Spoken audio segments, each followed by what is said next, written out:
Je vais mourir. Pas mon corps, pas maintenant. Mais quelque chose en moi est en train de s'éteindre. Quelque chose d'invisible, d'immense, d'insupportable. Et pourtant, personne ne le voit. C'est arrivé d'un coup, un mot, un silence, un geste anodin pour l'autre. Mais pour moi, c'était l'explosion. Cette déflagration interne que seuls les hypersensibles connaissent. Ce moment où tout ton monde se fissure, alors que le monde continue de tourner, comme si de rien n'était. Je vais mourir. Pas à l'extérieur, à l'intérieur. Et c'est bien pire, parce que cette mort-là, personne ne vient la secourir. Personne ne l'entend. Personne ne la croit. Je suis là, et je tombe. Mais ce n'est pas une chute normale. C'est une chute silencieuse, une chute sans fin, une dégringolade intérieure où je traverse 1000 étages de douleur, de vide, de non-sens. Et pendant que je tombe, je souris parfois, parce qu'il le faut. Je ris même, peut-être. Mais dedans, c'est l'agonie. Tu connais ça? Cette sensation que tout explose sous ta peau, mais que tu dois continuer de parler normalement? Que tu es en train de te dissoudre de l'intérieur, mais que personne ne s'en rend compte? Cette phrase qui monte, sans prévenir, comme un cri primal. Je vais mourir. Et ce n'est pas une image, pas un caprice. C'est une vérité qui traverse chaque cellule, chaque nerf, chaque battement de cœur devenu trop fort, trop rapide, trop douloureux. Le sang se glace, le souffle se coupe. Le monde devient trop, tout devient trop. Et toi, tu deviens minuscule, comme si tu te réduisais à une goutte dans un océan en furie. Mais le plus étrange dans tout ça, c'est que souvent, ça arrive sans prévenir. Un message qui tarde à arriver, un regard évité, une phrase banale, lancée sans méchanceté. Et toi, tu t'écroules, tu imploses, parce que pour toi, ça a tout déclenché. Et les autres ne comprennent pas, ne voient pas. Tu es entouré, mais tu es seul dans ce moment où tu meurs à l'intérieur. Tu sens le choc venir, ou plutôt, tu ne le sens pas. Il t'arrive dessus sans prévenir, comme une gifle donnée par l'invisible, un coup de tonnerre dans un ciel qui semblait clair. Et tout à coup, ça commence. Le cœur s'emballe, comme s'il voulait s'échapper. Les battements résonnent dans ta poitrine, dans ton cou, jusque dans tes tempes. Boum, boum, boum. Comme si chaque battement était une alarme, un SOS muet que personne ne capte. Le sang se glace. Tu as froid, mais tu transpires. Tu trembles à l'intérieur, et parfois même, ça se voit dehors. Mais personne ne demande pourquoi. Parce que tu caches. Parce que tu tiens. Parce que tu sais que si tu te laisses aller, tu ne reviendras peut-être pas. La gorge se serre. Tu ne peux plus avaler. Tu ne peux plus parler. Ton souffle devient court. Pas comme un effort physique. Non. Un souffle coupé par l'émotion. Un souffle qui a peur. Tu inspires, mais ça ne suffit pas. Tu expires, mais ça brûle. Et là, une vague monte. Une vague de larmes, énorme, sauvage, incontrôlable. Tu ne pleures pas, tu te noies. Et parfois, tu ne pleures même pas, parce que tu es figé. Tu es englouti, incapable de bouger. Tout devient lourd. Tes bras, ton dos, ton ventre, ton âme, comme si on avait attaché des poids à ton être. Tu veux parler, mais aucun mot ne sort. Ou bien ils sortent, banal, automatique. Mais ton regard dit autre chose. Et même là, personne ne voit. Parfois, tu as envie de crier, mais tu n'en as plus la force. Tu voudrais dire « je vais mourir ». Mais tu sais qu'ils ne comprendraient pas. Ils diraient « mais non, ça va passer ». Comme si c'était un nuage. Mais toi, tu sens que ce n'est pas un nuage. C'est un séisme, et ton sol est en train de se fendre. Tu veux courir, fuir, disparaître. Et en même temps, tu veux qu'on te prenne dans les bras. Mais tu ne sais plus demander. Tu ne sais plus comment exister dans cette douleur.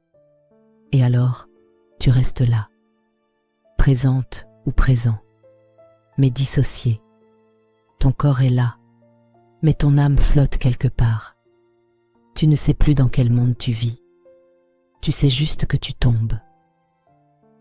Tu pourrais être en pleine rue, entouré de gens, riant même peut-être, par automatisme, mais à l'intérieur, tu hurles. Tu pourrais être au milieu de tes amis, à table, un verre à la main, un sourire figé sur les lèvres. Et pourtant, tu te dissous, tu t'effondres sans bruit, et personne ne voit la faille. C'est ça, la vraie solitude. Quand ton monde intérieur s'effondre, et que le monde extérieur continue, insensible, indifférent. Tu pourrais dire « Je crois que je vais mourir ». Tu l'as peut-être déjà dit, mais on t'a répondu « Mais non, tu stresses trop. Tu es trop sensible. Tu te fais des films. » Et là, c'est encore pire. Parce que non seulement tu meurs, mais en plus, on nie ta mort. On nie ton effondrement. On nie ton vertige. On nie cette réalité, qui pour toi est plus vraie que le béton sous tes pieds. Tu te demandes alors, est-ce que je suis folle ou fou? Est-ce que c'est moi le problème? Pourquoi ça me fait autant?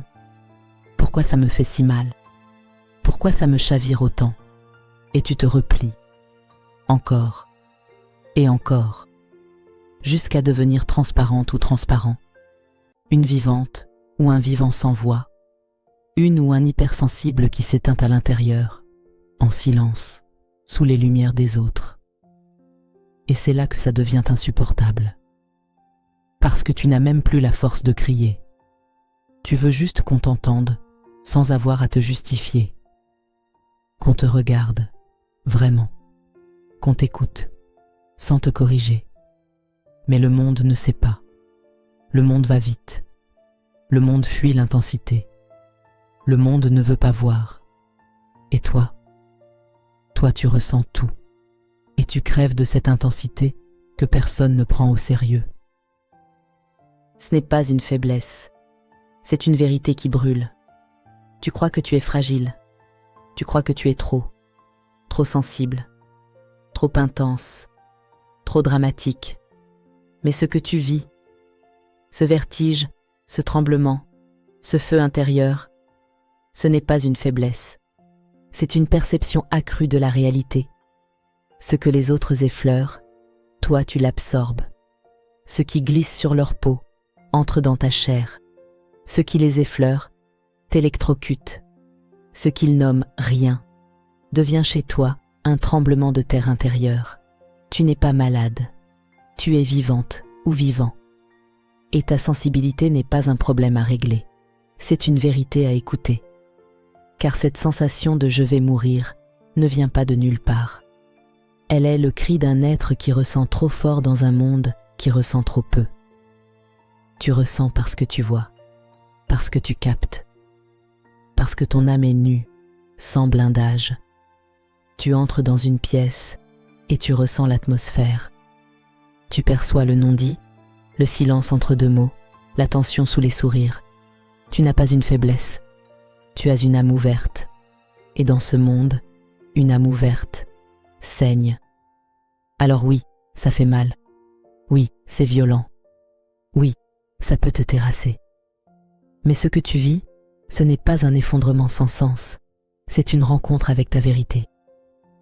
Car ce que tu appelles mourir, c'est peut-être juste une mue, une transformation, une résistance qui cède enfin, un mensonge qui s'écroule.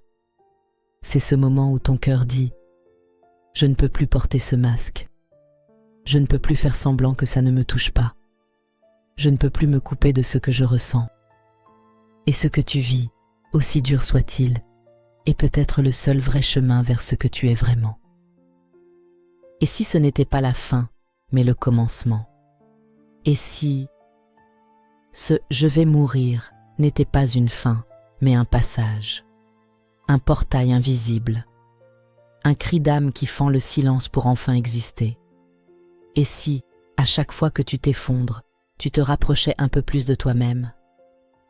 Et si cette sensation de tout perdre, était en réalité une délivrance, un arrachement à tout ce qui n'est pas toi, à toutes les couches, à tous les masques, à tous les rôles.